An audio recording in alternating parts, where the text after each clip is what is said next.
Hello everyone and welcome to Only IAS. स्वागत है आपका 15 अगस्त के प्रीलिम बूस्टर न्यूज़ डिस्कशन में। सबसे पहले happy Independence Day to you all. आज काफ़ी स्पेशल डे है, सो आई होप आज आप पढ़ाई भी काफ़ी स्पेशली करेंगे। चलिए शुरू करते हैं आज की डिस्कशन। जो पहला आर्टिकल है वो बात करते हैं एक बीमारी के बारे में जो है क्रॉनिक फैटिग सिंड्रोम। ये न्यूज़ में इसलिए नहीं क्योंकि बेंगलोर में एक व्यक्ति जो जाने वाले थे यूरोप में ताकि वो यूथनेशिया ले पाएँ। यूथनेशिया मतलब दया मृत्यु जिसे कहते हैं, जिसके थ्रू आपको हेल्प की जाती है ताकि आप मरना चाहें तो आप मर सकते हैं। इसलिए होता है कि कुछ ऐसी बीमारियां होती हैं जिनका इलाज संभव नहीं है, तो ऐसी स्थिति आ जाती है कि व्यक्ति चाहता है कि जीने की बजाय उसको मृत्यु प्राप्त हो। तो इंडिया में अभी तक जो यूथनेशिया है वो लीगल नहीं है। आपको इच्छा मृत्यु या दया मृत्यु नहीं मिलती है। इंडिया में अभी तक ये इलीगल है, लेकिन यूरोप में कुछ देशों में ये लीगल है। तो वहाँ पर एक महिला ने अपने दोस्त के खिलाफ पिटीशन दिया हाईकोर्ट में कि उन्हें वहाँ ना जाने दिया जाए, जो कि वहाँ जा रही हैं क्योंकि उन्हें एक बीमारी है। तो बीमारी न्यूज़ में रह गई तो हमें पता होना चाहिए कौन सी बीमारी है। तो पहली बात आ गई, क्या जो इंडिया में यूथनेशिया है या दया मृत्यु है वो अलाउड है? तो नहीं, चाहे फिजिशियन असिस्टेड हो चाहे नेचुरल हो। नेचुरल नहीं होती यूथनेशिया में, ज़रूर कुछ हेल्प चाहिए होती है बाहर से। तो इंडिया में यूथनेशिया इज़ नॉट लीगल कुछ यूरोपियन कंट्रीज़ में जहाँ जा रही थी। तो कौन सी बीमारी नहीं थी? ये एक बीमारी थी क्रोनिक फैटिग सिंड्रोम, जिसका जो ऑफिशियल नाम है वो है मायल्गिक एनसेफेलोमाइलिटिस। ये इसका नाम है, काफ़ी लंबा चौड़ा नाम है, शॉर्ट में MESCFS कहते हैं इसको, क्रॉनिक फैटिग सिंड्रोम। इसमें होता है कि शरीर की सारी एनर्जी जो होती है वो चली जाती है। आप कुछ भी काम करो, आपका नर्वस सिस्टम वीक हो जाता है, आपकी इम्यून एनर्जी कमज़ोर हो जाती है। आप कुछ भी काम करो, आप बहुत थका हुआ महसूस करते हो, कोई एनर्जी नहीं बचती, तो आप कुछ भी एक तरह से कर नहीं सकते। नॉर्मली ऐसे केस में जब कोई थका हुआ महसूस करता है तो वो सोने की कोशिश करता है या वो एक्सरसाइज करता है। और अगर आप इस केस में एक्सरसाइज करेंगे या फिर आप और थोड़ी रेस्ट लेंगे नींद के लिए, तो उल्टा आपका फिटीग और ज़्यादा बढ़ जाएगा, थकान और ज़्यादा बढ़ जाएगा। और इसका कोई इलाज नहीं है, और इसको डायग्नोज करने के लिए भी normal blood test, urine test किया जाता है। इसका कोई अर्ली सिम्टम भी नहीं आइडेंटिफाई करने का। ये अराउंड 40 से लेकर 60 ईयर्स की एज में होता है और फीमेल्स में ज़्यादा प्रेवलेंट है। और इसमें एबिलिटी घट जाती है काम करने की। कुछ भी आपने काम किया आप बुरी तरह थक जाएंगे उसके बाद। तो ये है क्रोनिक फैटिग सिंड्रोम। इसके बारे में आपको ये पता होना चाहिए कैसे होता है ये। तो अभी तक इसका कॉज पता नहीं है। कहा जाता है कि शायद वायरल इन्फेक्शन से हो सकता है या हार्मोनल इम्बैलेंस हो, एक प्रकार का वायरल इन्फेक्शन, यानी कि जो सर्दी खांसी वाला है वैसा। तो इस तरह से ये फैलता है। और ये न्यूज़ में क्यों रहा? क्योंकि देखा गया कि जो महिला थी जिन्हें बीमारी थी जिस क्रोनिक फैटिग सिंड्रोम, ये जाना चाहती थी यूथनेशिया के लिए। यूथनेशिया क्या है, क्या कहानी थी, हमने जान लिया।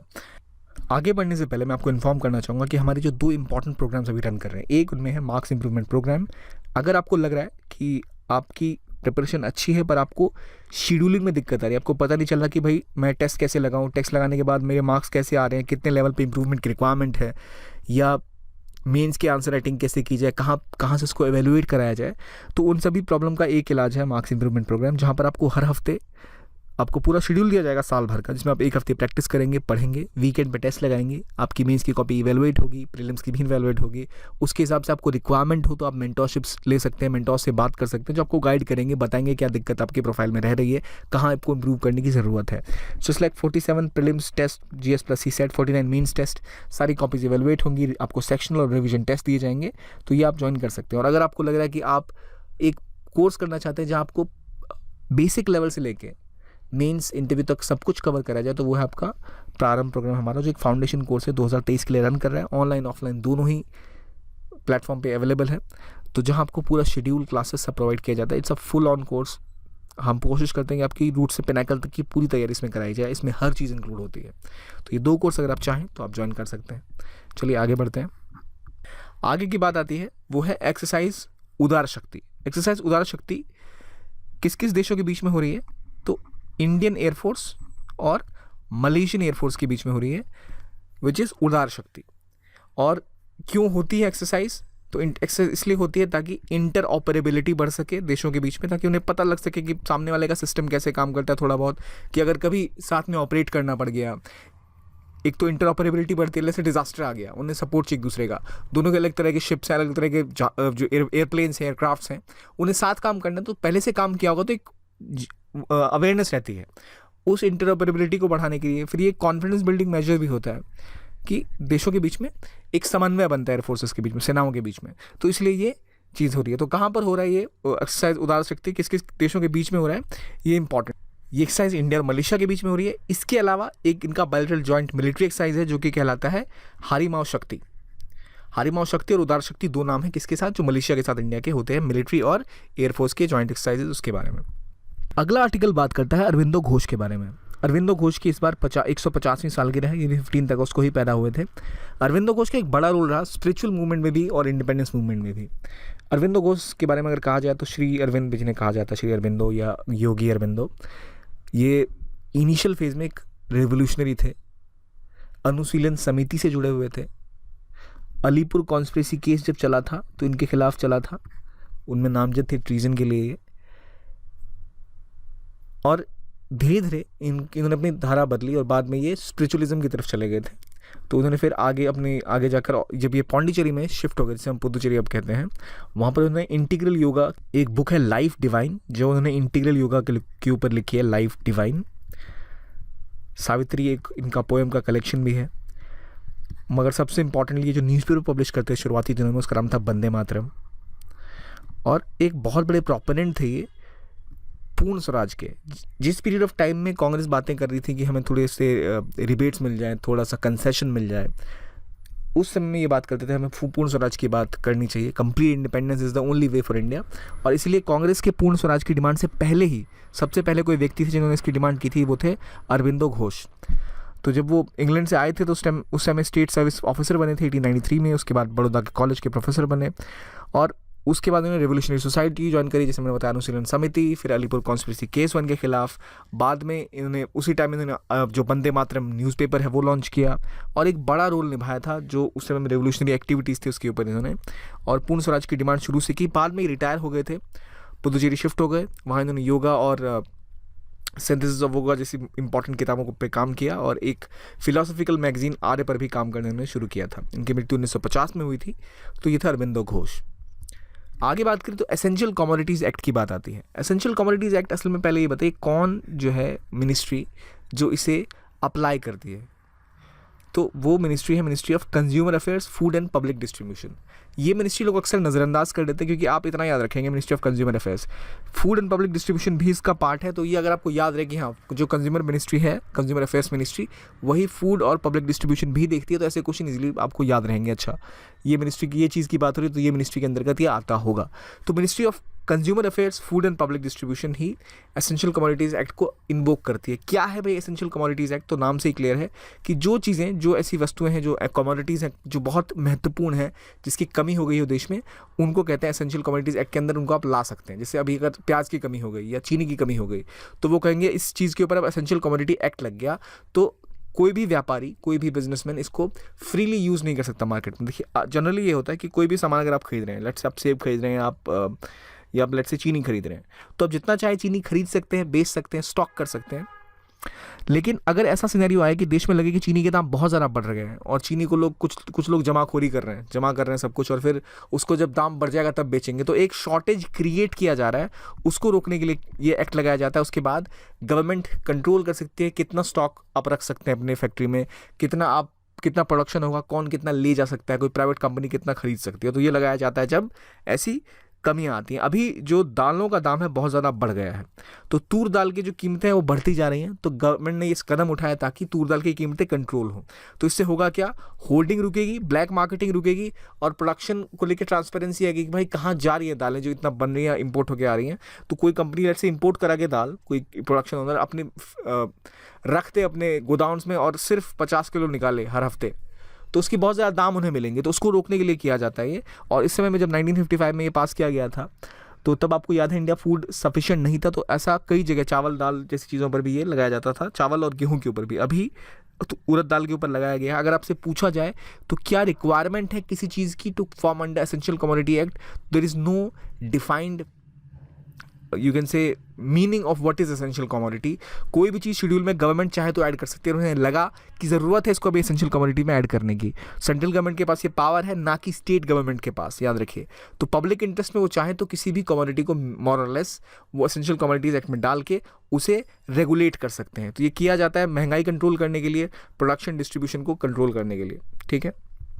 अगला आर्टिकल बात कर रहे हैं कि एलिफेंट रिजर्व के बारे में।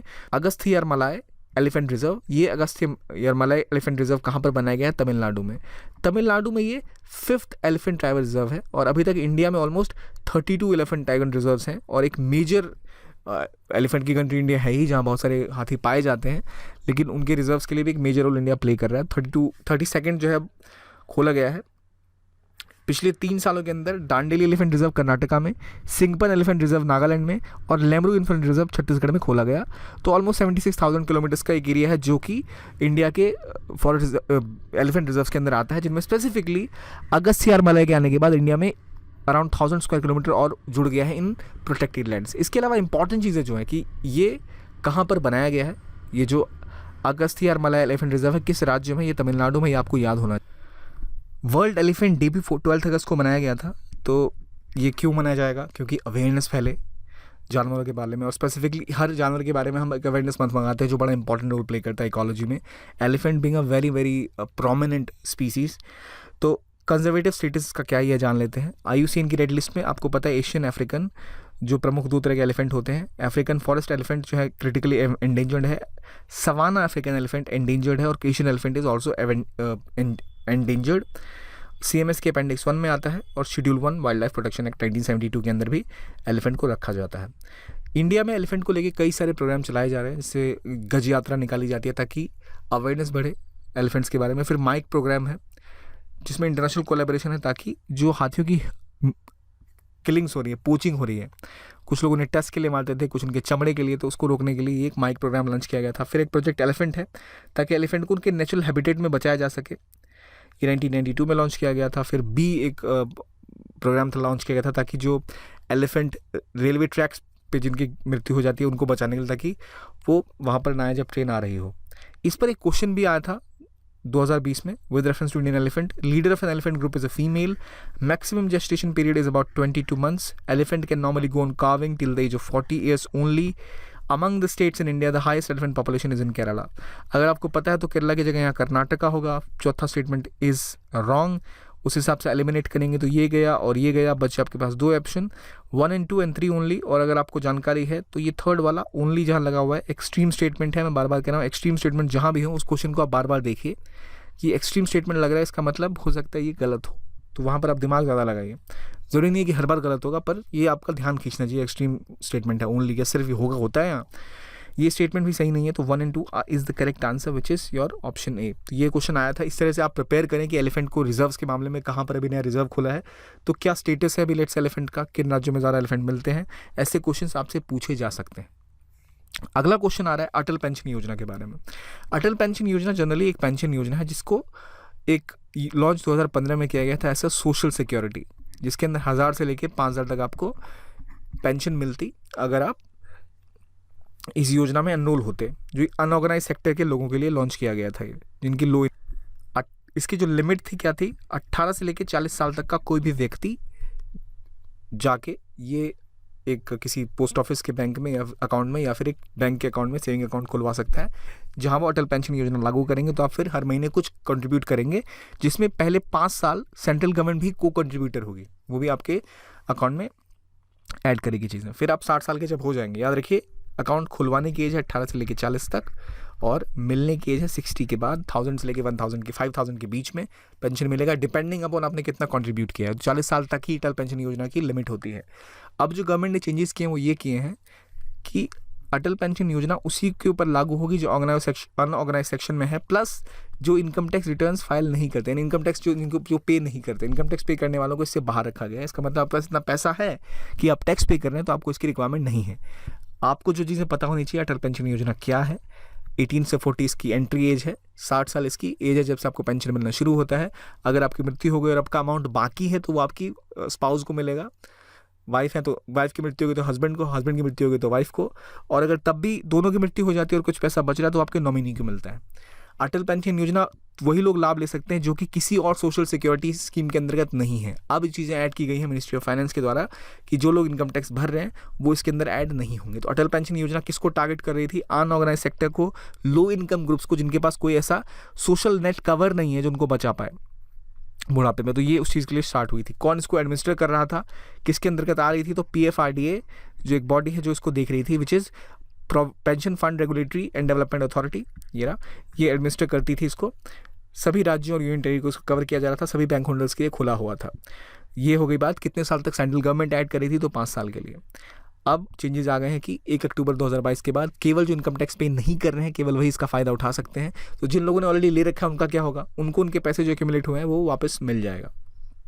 ठीक है, अगला आर्टिकल बात करता है गरुड़ शील्ड के बारे में। तो अभी यूएस, इंडोनेशिया, ऐसी जो कुछ और कंट्रीज़ मिलके इंडोनेशिया के सुमात्रा में एक जॉइंट कॉम्बैट एक्सरसाइज कर रही है जिसका नाम है गरुड़ शील्ड।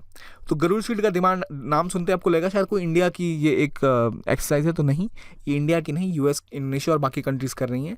2009 से होता है, एक एनुअल मिलिट्री एक्सरसाइज है जहाँ ऑस्ट्रेलिया, जापान वगैरह भी पार्ट लेते हैं। आर्मी, नेवी, एयरफोर्स और मरीन ड्रिल साथ में मिलकर काम करते हैं। इनका काम क्या है, कैपेसिटी बढ़ाना, इंटरऑपरेबिलिटी बढ़ाना, ट्रस्ट कोऑपरेशन बढ़ाना free and open Indo Pacific के क्षेत्र में। तो Garud shield is not about India, याद रखिए, ये इंपॉर्टेंट है।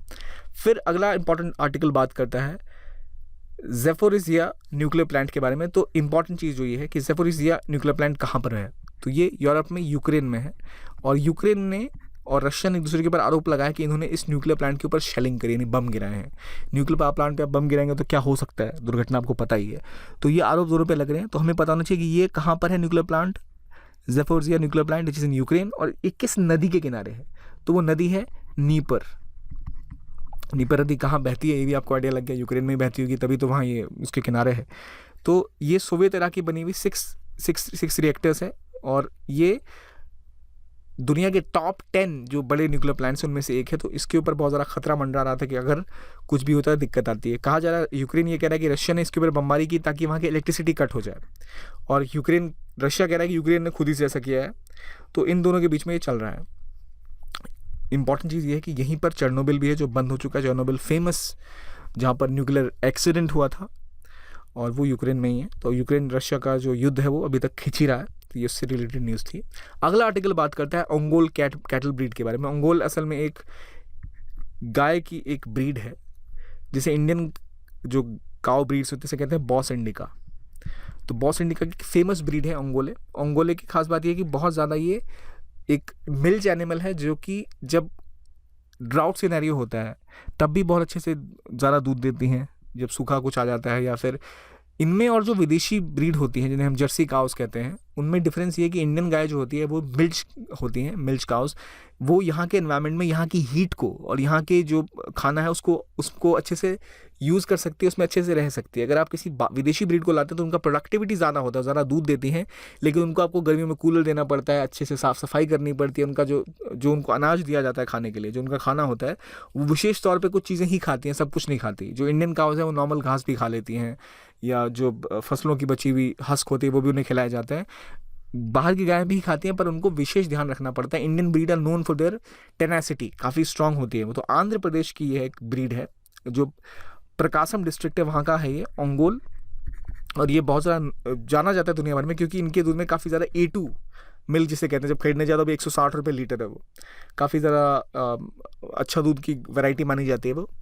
तो उसके लिए फेमस है ओंगोल ब्रीड ऑफ ये, जो अभी वहाँ के इलाकों में फूड एंड माउथ डिजीज़ काफ़ी ज़्यादा फैल गई है। एक और डिजीज़ जो फेमस हुई थी वो थी मैड काउ डिजीज़, या फिर अभी न्यूज़ में बहुत ज़्यादा रही है एक लंपी स्किन डिसऑर्डर चला है, जहाँ गायों के जो शरीर पे गोल गोल से लम्प्स बन जाते हैं, चकते, और इसकी वजह से गाय जो है वो बीमार पड़ जाती हैं और उनकी मृत्यु भी हो सकती है। तो इन सब बीमारियों के जब चीज़ें फैल रही हैं देश में, तब पता लग रहा है कि कुछ ब्रीड जो है बहुत अच्छे से रेसिस्टेंट है इनको लेके। वो जैसे उनमें से एक है ओंगोले कैटल ब्रीड। तो कहाँ मिलती है? आंध्र प्रदेश में, प्रकाशम डिस्ट्रिक्ट में। और क्यों फेमस है? क्योंकि काफ़ी ज़्यादा टफ ब्रीड मानी जाती है। इनके दूध में A2 बहुत मात्रा में मिलता है और काफ़ी ही प्रोमिनेंटली ये जानी जाती हैं। इसलिए कुछ क्वेश्चंस देख लेते हैं, कितना आपको याद है, कितना हमने रिवाइज किया। Chronic fatigue syndrome causes are still unknown, सही है गलत। Exercise Udara Shakti is a bilateral air force exercise between India and Sri Lanka, सही है गलत। Aurobindo Ghosh among his many writings are life divine synthesis of yoga and Savitri. Agasthyar Malai elephant reserve Kerala में खोला गया है। अटल पेंशन योजना की एलिजिबिलिटी होती है एज ग्रुप 20 से लेकर 60 साल तक के बीच में। कितने इसमें सही है, कितने इतने गलत है बताइए मुझे उम्मीद है आपने सारे सही किए होंगे। तो इस आज के करंट अफेयर्स के लिए इतना ही। देखने के लिए बहुत बहुत धन्यवाद। Thank you very much and keep on watching only IAS।